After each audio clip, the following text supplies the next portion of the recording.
اور وہ اپنے آپ کو سیٹسفائی کرنے کے لیے سوسائٹی میں ڈفرینٹ طریقے ڈھونڈ رہے ہیں اپنے آپ کو سیٹسفائی کرنے کے لیے. غلط کمپنی میں وہ پھنس گئے ہیں, وہاں پہ سگریٹ پی رہے ہیں, وہاں پہ نشہ کر رہے ہیں, کیونکہ گھر میں ان کی ضروریات جو ہیں وہ پوری طرح سے اچھی طرح سے پوری نہیں ہو رہی. والدین جو ہیں سم ٹائمز اچھے خاندانوں میں بھی ایسا ہوتا ہے, پڑھے لکھے خاندانوں میں بھی ایسے ہوتا ہے, بہت خوشحال خاندانوں میں بھی ایسے ہوتا ہے. اور وہ کیوں ہوتا ہے کہ والدین انتہا سے زیادہ کیریئر اورینٹڈ ہیں.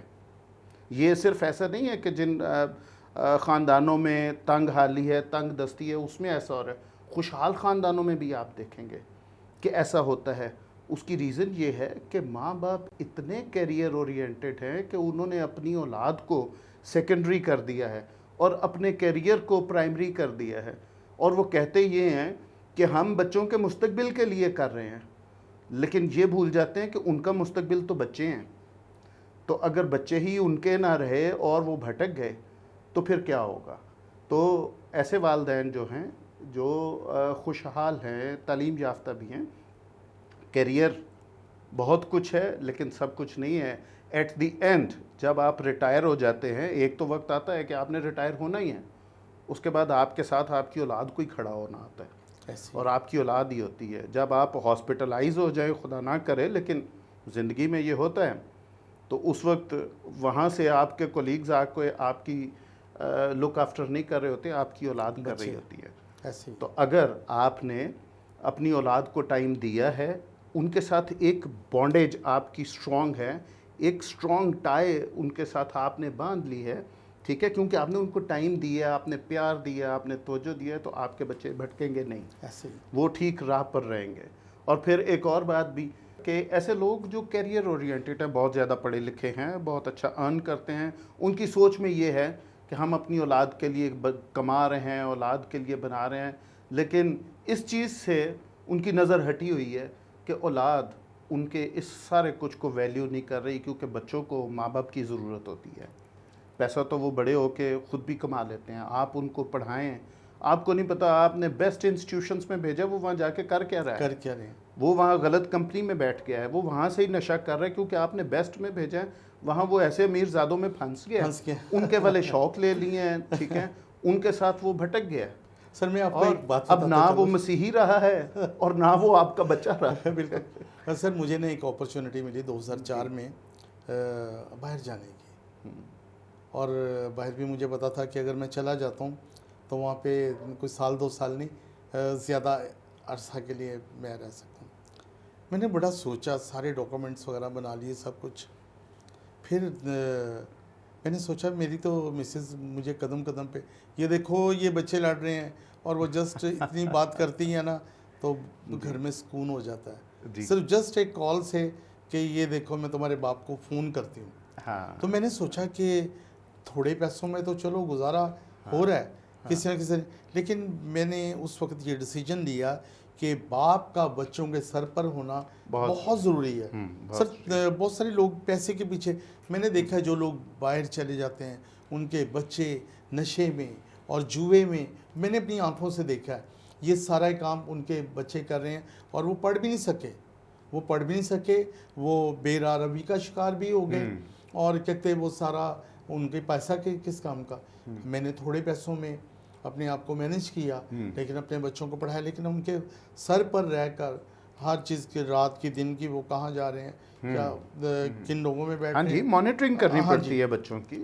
تو ان کو باپ کا جو سر پہ اپنے بچوں کے ہونا یہ انتہائی ضروری ہے. اور میں آپ بھی جو پیرنٹس ہیں, جو ان سے میں کہنا چاہتا ہوں کہ بے شک آپ باہر جاتے ہیں پیسے کے اصول کے لیے, لیکن ایک بات بتاتا چلوں, سبھی کچھ پیسہ نہیں ہے.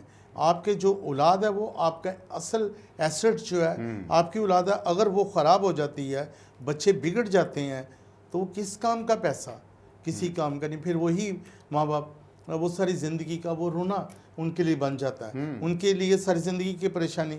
اگر آپ تھوڑے میں خدا ان کے ساتھ رہتے ہوئے اسی جگہ پہ سفر کریں اور اپنے بچوں کے سر پر رہ کے ان کو پڑھائیں لکھائیں, ان کو یہیں پہ رہ کے ترقی دیں, سب کچھ آپ کر سکتے ہیں, یہ آپ کے ہاتھ میں ہے. لیکن ضرور ہے کہ آپ اپنے بچوں کے سر پر ہاتھ رکھیں, ان کی جو رہنمائی ہے خدا ان کے کلام میں خدا ان کے خوف میں رہتے ہوئے کریں. اور وہ بچے کیونکہ خدا ان کا کلام کہتا ہے کہ جو جس طرح سے آپ بچے کی جس راہ پر چلانا ہے اسی راہ پر اس کی تربیت کر, وہ بوڑھا ہو کر بھی اس سے نہیں. یہ خدا کا کلام کہتا ہے, میں نہیں کہتا, سر نہیں کہتے. اور اگر خدا کا کلام کہتا ہے تو خدا کا کلام سچ کہتا ہے. وہ بوڑھا ہو کے بھی نہیں, اس سے جتنا مرضی کوئی جیسی مرضی وہ سوسائٹی میں بیٹھ جائے وہ نہیں مڑے گا. تو سر میں ایک ایڈیشن کرتا چلوں کہ بچے کی راہ پہ ایسی تربیت, بچے کی ایسی راہ پہ تربیت کر جہاں سے وہ بوڑھا ہو کے بھی نہ چلے. اور یہ تربیت وہی کر سکتا ہے جس کی اپنی تربیت ہوئی ہے, ٹھیک ہوئی ہو. جس کی اپنی تربیت خدا کی راہ پہ نہیں ہوئی وہ نہیں کر سکے گا. ایسے ہی ہے. تو آپ اس چیز کے لیے کانشیس ہوں والدین جو ہیں, اور اگر آپ بھی خدا کی راہ پر نہیں ہیں تو خدا کے ساتھ کمٹ کریں اور اپنے آپ کو اس کے سپرد کریں تاکہ آپ کی بھی ایسی راہ پر تربیت ہونی شروع ہو جائے. اب اس ایج میں آپ کی تربیت خدا نے کرنی ہے اور خدا کے پاک کلام نے کرنی ہے. آپ اپنی تربیت خدا کے پاک کلام سے کریں اور اس کو پڑھیں اور اس کو ایز اٹ از ایکسیپٹ کریں کہ جو کچھ لکھا ہے یہ صحیح لکھا ہے, یہ سچ ہے. اور اس کے بعد جب آپ اس کو ایک سچائی مان لیں گے تو پھر آپ اس پر عمل بھی کر سکیں گے اور خدا آپ کی مدد کرے گا. گڈ. تو آخر میں سر ایک میسیج دیتے چلیں ہمارے نوجوانوں کو, کیونکہ 14 اگست آنے والا ہے. ہمارے نوجوان جو 14 اگست مناتے ہیں نا, شام کو جو ٹی وی میں اور اخباروں میں صبح جو خبریں آتی ہیں, بہت سے نوجوان ون ویلنگ کرتے ہوئے اور ایکسیڈنٹ اور مختلف طریقوں سے حادثات کا شکار ہو جاتے ہیں. تو کیسے ہمارے نوجوان 14 اگست کو سیلیبریٹ کریں, اور پاکستان کے لیے نا آپ ایک اسپیشل میسیج دے دیں چھوٹا سا. Thank you very much. یہ ایک بڑا اہم مسئلہ ہے 14 اگست کی سیلیبریشن کو ایک ایسے نیگیٹو طریقے سے منانا جس میں حادثات جو ہیں وہ رونما ہوتے ہیں. میں یہ شیئر کرتا چلو پہلے کہ جب ملکہ الزبتھ کی جبلی تھی 2012 میں, تو میں انگلینڈ میں تھا اور اس وقت جو ہے اولمپکس بھی تھے, 2 ایونٹس تھے. تو میرے بچے اس وقت جن سکولز میں جا رہے تھے ان سکولز نے بھی جبلی بھی منائی, اولمپکس کے لیے بھی سیلیبریشنز ہو رہی تھیں, پورے انگلینڈ میں ہو رہی تھی. بڑی خوشی ہوتی تھی کہ وہ ملکہ کے اس جبلی کو پورا ملک منا رہا ہے. اتنے پرامن طریقے سے منایا, نہ کسی نے وہاں ون ویلنگ کی, ٹھیک ہے, نہ وہاں کسی نے وہ باجا بجایا جس سے پورا پاکستان تنگ ہے, ٹھیک ہے. اور دیکھیں, اور اسپیشلی جو جا رہی ہیں نا خواتین جا رہی ہیں, لڑکیاں جا رہی ہیں, ان کے قریب جا کے ان کے کان میں پاں کر کے کر دیتے ہیں. ہاں جی. دیکھیں, اگر آپ کو کسی کو تکلیف پہنچا کے خوشی ہو رہی ہے تو یقین جانے کہ آپ کو ماہر نفسیات کی ضرورت ہے. ہاں جی, ٹھیک ہے. تو لیکن اگر آپ کسی کی خوشی کے لیے اپنے ملک, یہ جو دھرتی ہوتی ہے یہ ماں ہوتی ہے, ٹھیک ہے, تو اپنی دھرتی کے لیے, اپنی ماں کے لیے آپ جو سیلیبریشن کر رہے ہیں, there are hundreds of ways کہ آپ اس کو خراج عقیدت اور خراج تحسین پیش کریں. اس کے لیے ضروری نہیں کہ آپ اپنی موٹر بائک نکالیں اور اس کا سیلنسر نکالیں اور 3 دوستوں کو موٹر بائک پہ بٹھائیں اور خود ٹینکی پہ بیٹھ کے چلائیں اور باجے ساروں کے ہاتھ میں اور لوگوں کو تنگ کریں.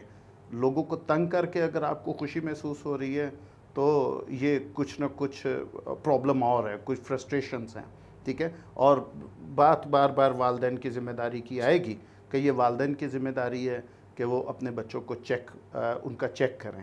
یہ کہنا کہ جی اب بچوں کو گھر بٹھا چھوڑیں یا ان کے ساتھ تو نہیں جا سکتے, نہیں, والدین بچوں کے ساتھ مل کے اس جشن کو منائیں کہ ان کے ملک کی آزادی کا دن ہے. والدین بچوں کو یوں آزاد نہ چھوڑ دے کہ جاؤ جو مرضی کرو. والدین بچوں کے ساتھ ملیں اور بچے اپنے والدین کے ساتھ. ہم جب بچے تھے ہمیں یاد ہے پوری فیملی منایا کرتی تھی جشن آزادی. ضیاء الحق صاحب کا دور تھا, گھروں پہ جھنڈے لہرائے جاتے تھے, جھنڈیاں لگائی جاتی تھیں, ٹی وی پہ پی ٹی وی ہوتا تھا, ترانے چل رہے ہوتے تھے, ہم روڈز پہ والدین کے ساتھ جاتے تھے, روڈز پہ سیلیبریشنز ہوتی تھیں, لیکن یوں عام عوام کو تنگ کوئی نہیں کرتا تھا. تو آپ ایک نہایت ڈیسنٹ طریقے سے اپنے ملک کی خوشی میں حصہ لیں, ٹھیک ہے. تو باقی آپ نے کہا پاکستان کے حوالے سے, تو پاکستان جو ہے یہ میں نے جیسے کہ کہا پاک لوگوں کے رہنے کی جگہ ہے, ٹھیک ہے, اور ہم جو ہیں وہ اس میں اس دھرتی کی خدمت کیسے کر سکتے ہیں. یہ پاک لوگوں کے رہنے کی جگہ ہے, ہمیں بھی پہچاننے کی ضرورت ہے کہ ہم پاک ہیں, کہ نہیں ہے. اگر نہیں ہے تو ہم خدا کے کلام پر عمل کر کے پاک ہو سکتے ہیں, کیونکہ خدا پاک ہے, اور جب خدا ہماری زندگیوں میں آ جاتا ہے تو ہم بھی پاک ہو جاتے ہیں. Hallelujah. تو جب ہم پاک ہو جائیں گے تو پھر ہم اس ملک کی اور قوم کی خدمت کر سکیں گے. یہ عام ملک نہیں ہے, یہ آپ جو ہمارے کرسچن نوجوان ہیں, جو کرسچن کمیونٹی ہے, یہ ان کا بہت بڑا کنٹریبیوشن ہے اس ملک میں. پری پارٹیشن بھی پاکستان موومنٹ میں ہمارے لوگوں کا بہت بڑا کنٹریبیوشن ہے. ہمارے لوگوں نے انکنڈیشنل سپورٹ قائد اعظم محمد علی جناح کو دی, ٹھیک ہے جی. اور پاکستان بننے کے بعد بھی جو ہے وہ کرسچن کمیونٹی کا بہت کنٹریبیوشن ہے اس ملک کے لیے. یہ ملک ہمارا ہے اور یہ دھرتی ماں ہے, ہم نے ماں کی خدمت کرنی ہے. مسائل بہت ہیں, براڈر لیول پہ بھی ہیں اور انڈیویجول لیولز پہ بھی ہیں کرسچن لوگوں کو, لیکن ہم نے مسائل کو نہیں دیکھنا, ہم نے اس دھرتی ماں کو دیکھنا ہے اور ہم نے اس کی خدمت کرنی ہے. اس کے لیے ضروری ہے کہ آپ تعلیم یافتہ ہوں, آپ تعلیم کو اپنا جو ہے وہ ٹارگٹ رکھیں, اچھی تعلیم حاصل کریں اور اچھی تعلیم حاصل کر کے اچھے شعبوں میں اچھی پوزیشنز پر جا کے اس ملک کی خدمت کریں, تاکہ یہ ملک جو ہے وہ ترقی کرے اور ہم سب کے لیے خوشی کا باعث ہو. Thank you sir, Thank you very much. آپ ہمارے اسٹوڈیو میں آئے. Thank you very خوشی much. ہے کہ آپ نے نوجوانوں کے لیے بہت سے اچھے ہر موضوع پہ آپ نے بات کی, اور جی, یقیناً thank you very جو ہمارے نوجوان ہیں وہ آج پروفیسر صاحب کی جو باتیں ہیں ان کو لیں گے اور ان پر عمل بھی کریں گے. تھینک یو سر. جی جی, یہ باتیں کی اسی لیے گئی ہیں کہ آپ عمل کریں. Thank you sir. Thank you جی, my pleasure. Shalom T V کے لیے میں یہ کہنا چاہتا ہوں کہ پاسٹر صاحب کی جو ہے یہ بہت اچھی کاوش ہے کہ یہ شالوم ٹی وی کے ذریعہ سے پاکستان کے مسیحوں کے لیے, پاکستان کے نوجوانوں کے لیے جو ہے وہ ایک آگاہی پرووائڈ کرتے ہیں, مختلف لوگوں کو انوائٹ کرتے ہیں, اور ہم آپ کی خدمات کو سراہتے ہیں. جی, خدا آپ کو اور ترقی دے اور آپ اپنی اس کوشش میں بڑھتے اور ترقی کرتے چلے جائیں, اور آپ کی اس کوشش کو خدا بہت فروٹفل کرے. آمین. God bless you. G, God bless you too.